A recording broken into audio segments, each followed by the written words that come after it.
few weeks ago I got an email by DONNER asking me if I was interested in making a video and reviewing one of their guitars.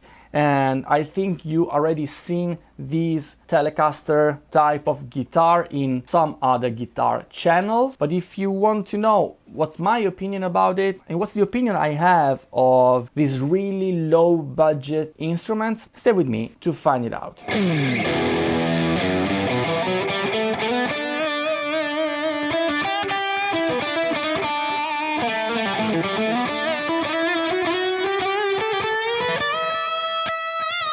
The guitar has a poplar body, maple neck with perilla fingerboard. It's kind of nice looking wood, I have to say, kind of similar to rosewood, at least aesthetically. The frets are narrow and not that tall. I actually would prefer something more like bigger, at least medium jumbo frets. But anyway, the guitar is well fret, like it's really smooth all through the neck, and that's really a nice point for the guitar. The hardware is kind of basic. We have a 6 saddles style Telecaster bridge, 3-way selector switch at volume and tone knob, and 2 single coil pickups. The pick guard is a 3-ply pick guard, and actually it's kind of nice because it gives the guitar a less cheap kind of look, less low budget kind of look, so I appreciate that. If you want to know how this guitar sounds, let's proceed with the clean tones.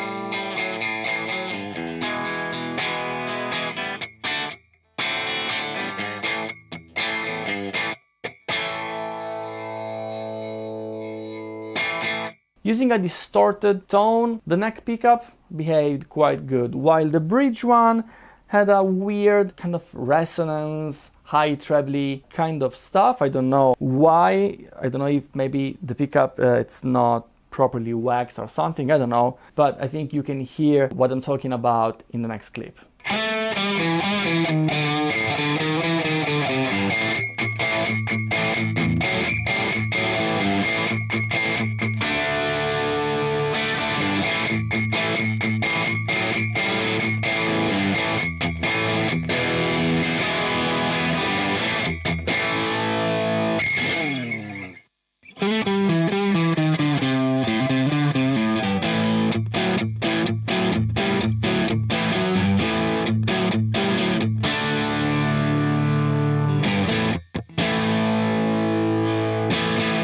DONNER sent me also 2 effects pedal, the Yellow Fall analog delay and the Verb Square reverb. The Yellow Fall is an analog delay, kind of simple and straightforward analog delay. You have echo feedback and time controls, and I have to say it sounds quite nice.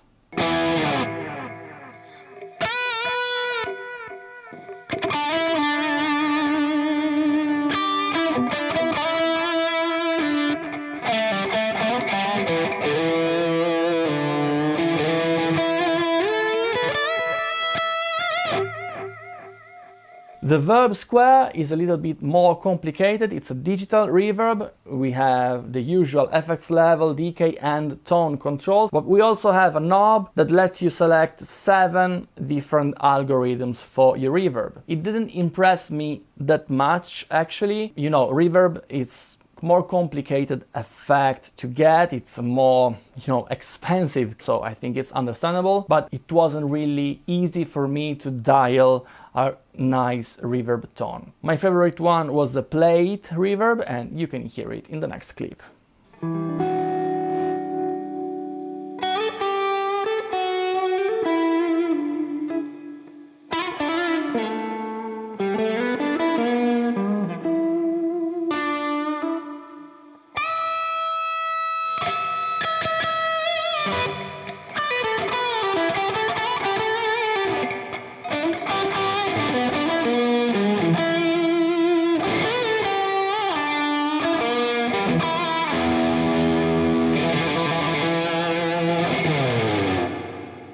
To try and compare this guitar to another guitar that I've tried months back on my Italian channel, actually. I haven't had this English-speaking channel yet when I did the review of the American Professional 2 Telecaster, but anyway, I wanted to play the same mini song so I could compare the feeling that I had playing the same song with two different setups. In case you don't know, I'm playing this guitar through the amplifier and then a torpedo captor, the torpedo cab M, and then I'm going through the Verb square that I showed you earlier and then straight into the audio interface.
As you could hear, the sound wasn't that bad, at least for my taste. Although, compared to the Fender American Professional 2 that I played few months back, that cost pretty much 15 times the cost of this guitar, the Fender was playing like butter, while this one actually fought me back more than a bit.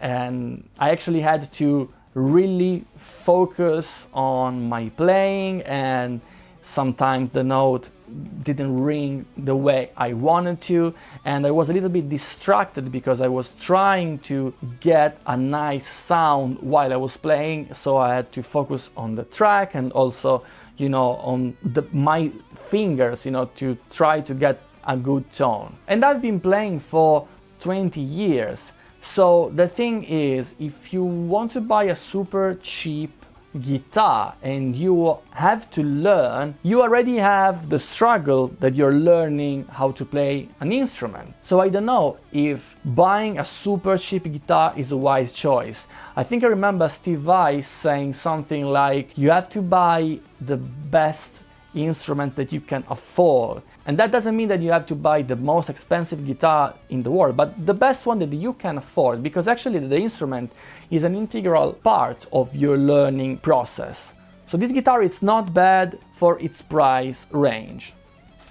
And it also comes with a strap, with a cable, and a nice gig bag. I mean, it's a little bit light, but I've seen worse for sure. And especially when I was teaching a lot of kids and I've seen a lot of super cheap guitars, this Donner guitar actually it's better than the guitars that I was used to play when they were asking me for advices, and sometimes they had really guitars that were unplayable.